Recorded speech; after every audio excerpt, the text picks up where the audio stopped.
السلام علیکم ورحمۃ اللہ وبرکاتہ۔ اعوذ باللہ من الشیطان الرجیم، بسم اللہ الرحمن الرحیم، رب زدنی علما۔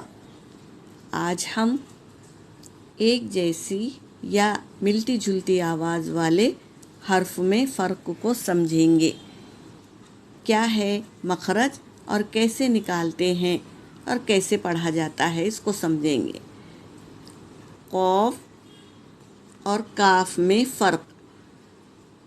قوف یعنی قل، اس کو ہم موٹا پڑھیں گے کیونکہ یہ پر ہے، تو قل یعنی کہہ دیجئے، قل یعنی کہہ دیجئے۔ اور چھوٹی کاف سے پڑھیں گے کل، تو کھاؤ ہو جائے گا، معنی کیسے چینج ہو جاتے ہیں؟ اگر مخرج میں فرق ہو گیا تو معنی چینج ہو گئے۔ جیسے مشرق یعنی روشن، اس کے معنی کیا ہے؟ روشن۔ اگر ہم چھوٹی کاف سے پڑھیں گے مشرق تو بے دین اور کافر ہو جائے گا اس کے معنی۔ اور قلب یعنی دل، اگر ہم چھوٹی کاف سے پڑھ لیں گے قلب تو ہو جائے گا کتا، معنی چینج ہو جاتے ہیں۔ اب ہم آیتوں سے سمجھیں گے۔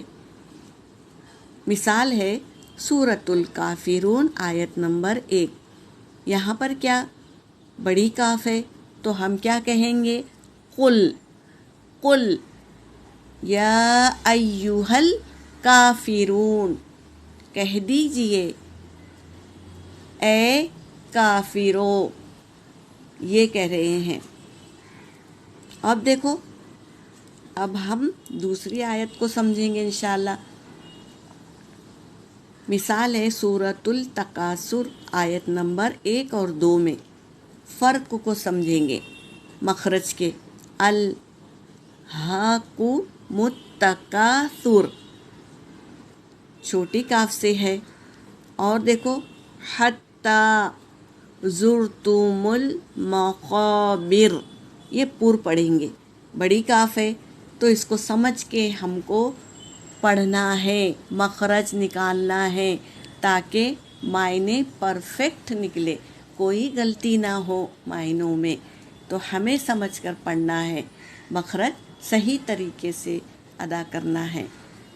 امید کرتی ہوں آپ لوگوں کو سمجھ آ گئی ہوگی، اللہ ہمیں سمجھا دے، آمین۔ وآخر الدعوانا ان الحمد للہ رب العالمین۔